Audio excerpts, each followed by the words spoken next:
Hello, welcome to Global Eye. I am Parikshit Luthra. In a televised address, President Putin formally announced the annexation of Donetsk, Lugansk, Kherson, Zaporizhia and said this is the expression of the will of the people and these areas will now be part of Russia forever. He also warned that Russia will use all available means to guard these regions. Putin urged Ukraine to come to the negotiating table, but also said that Russia will not give up the newly incorporated regions. The head of the European Commission, Ursula von der Leyen, firmly rejected the recent referendums and annexation. Ukraine President Zelensky held a meeting with his military chiefs to discuss further liberation of Russian-occupied Ukrainian territory. Will the war now escalate? Is the cost of war finally putting pressure on Putin? And is the Russian president now looking for an exit? Here's what Putin had to say. I want Kyiv regime and their sponsors from the West to hear me, to heed me. I want everyone to remember that people who live in Donetsk and Lugansk and Kherson and Zaporozhye, now they become our citizens forever. We appeal to the Kyiv regime to cease fire immediately, all the hostilities, the war that they started back in 2014, and to go back at the negotiations table, because we are ready to do that. And we have said that on many occasions, but the choice of the people of Donetsk, Lugansk, Zaporozhye and Kherson, we are not going to discuss that. The choice was made and Russia will not betray this choice. All right, let's go across to Ugo Astuto, Ambassador of EU to India. Ambassador Astuto, thank you very much for joining us. How do you react to what Putin said in terms of annexing 4 areas of Ukraine, saying that he's going to defend them with all he has? Well, look, we reject and condemn this illegal annexation. And after sham referenda, we do not recognize this action, and I think the international community will not recognize that. And these are signs of failure, of fear, of desperation on the side of President Putin. What he sees is war of aggression failing, and he's now trying to escalate and intimidate. But we shall not be intimidated.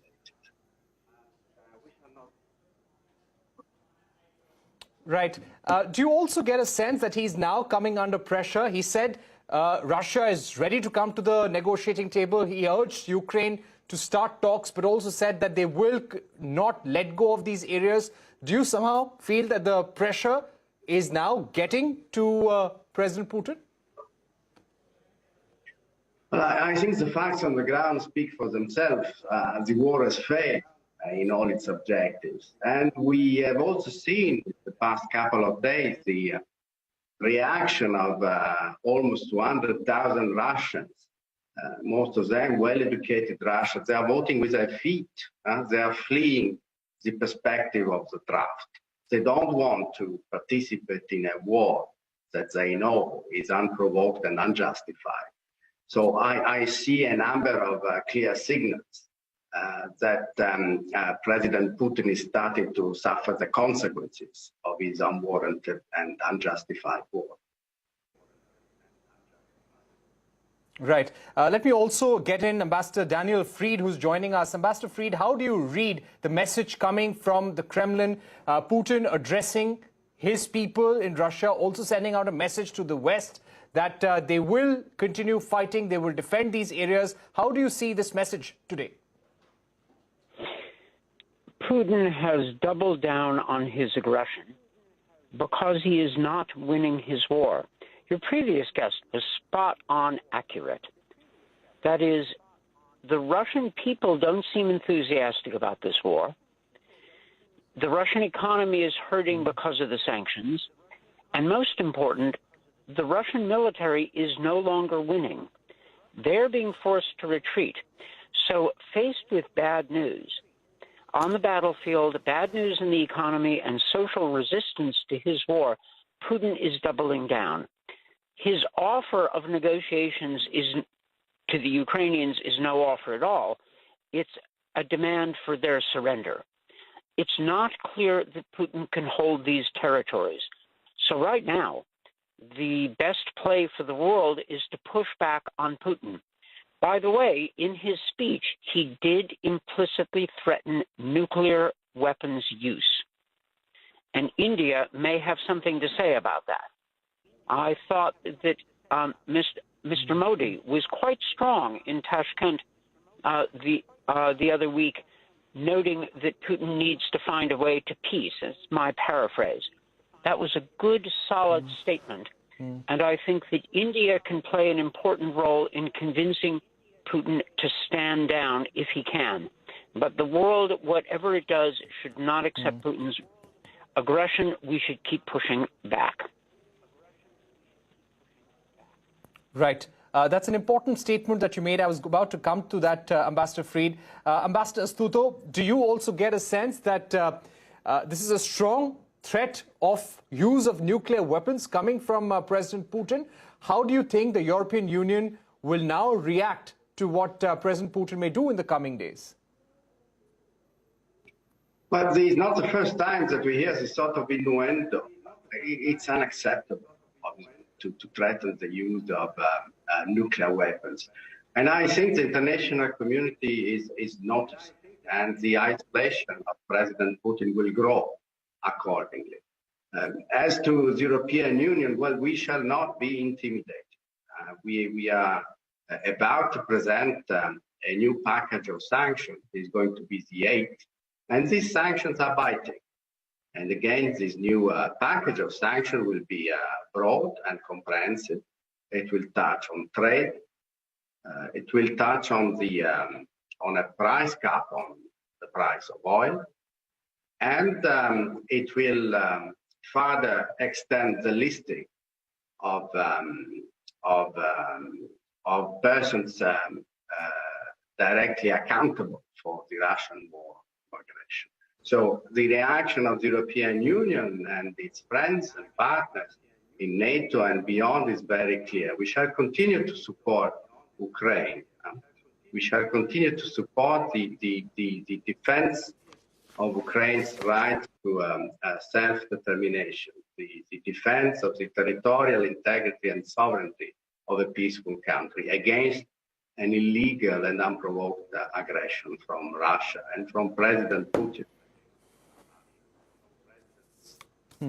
Right. Ambassador Fried, do you get a sense that things are now likely to escalate in the coming days? How well equipped is Ukraine to fight back? And do we expect US to supplement and further increase military cooperation with Ukraine? Do you think the next few days will be very critical? I think we may see an escalation from the Russian side. We cannot rule out Putin's use of nuclear weapons. I still think that Putin is trying to frighten us by talking about nuclear use rather than preparing to actually use nuclear weapons, but he could. He hinted as much in his speech. The United States will certainly continue to provide Ukraine the weapons it needs to defend itself. This is entirely proper under the United Nations Charter.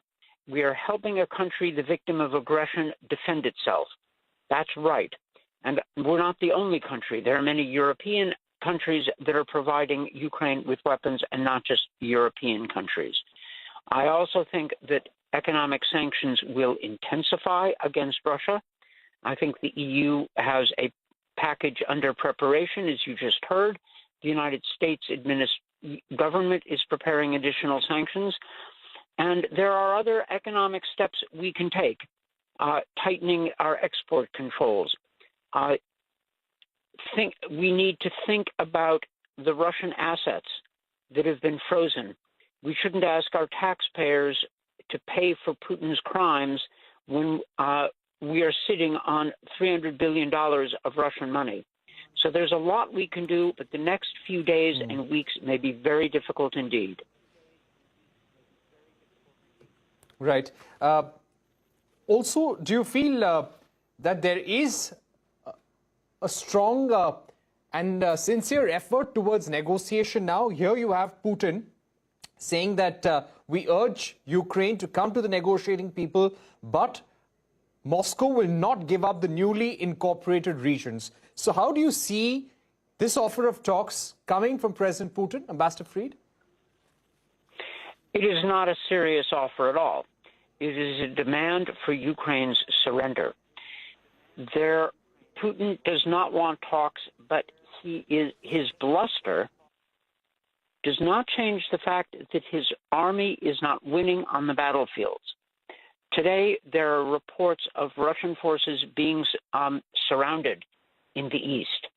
So Putin's rhetoric exceeds his power, and it is important for us to remember it. We should not push Ukraine into surrender, which is what Putin is demanding of us. He's trying to frighten us all into withdrawing support for Ukraine. I see a grim situation, but to give in to Putin's nuclear blackmail now would mean inviting worse aggression to come. Right, right. And Ambassador Astuto, my final question to you. From the European Union point of view, what will be the best case scenario in order to resolve this issue diplomatically? If we ask the European Union about what is the diplomatic way out of this, what is the solution out of this, what would be a solution that is acceptable to the European Union? Well, look, what I can say is that this is a war started by President Putin, and that President Putin can end it. What he needs to do is to withdraw, to cease hostilities, withdraw its troops without conditions, and accept the fact that Ukraine has a right to exist, and has a right to exist within its internationally recognized borders. Again, we see that this war is extremely unpopular in Russia. The people do not have the right to express their dissent. Demonstrations are repressed. But we see the crowds of Russians fleeing towards the borders to avoid to be engaged in this unjust aggression. I think that's very significant. Right. Ambassador Fried, to just come back to you once again, is the U.S., does the U.S. have a clear strategy now when it comes to dealing with President Putin? Now that the speech has been made by the Kremlin, what will be some of the next possible steps which we could see from the Biden administration? I think we will see today, in the next few hours, a denunciation of the speech and a reaffirmation of U.S. support for Ukraine in its fight, really, for its national existence. I'm fairly confident we'll see that reaction within the coming hours.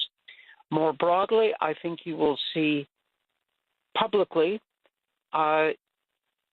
announcements of our intention to continue supporting Ukraine militarily and intention to increase the economic pressure on Russia. I think privately you will also see the Americans talking to major democracies and nuclear powers. I think they will speak with India, and I think they should, about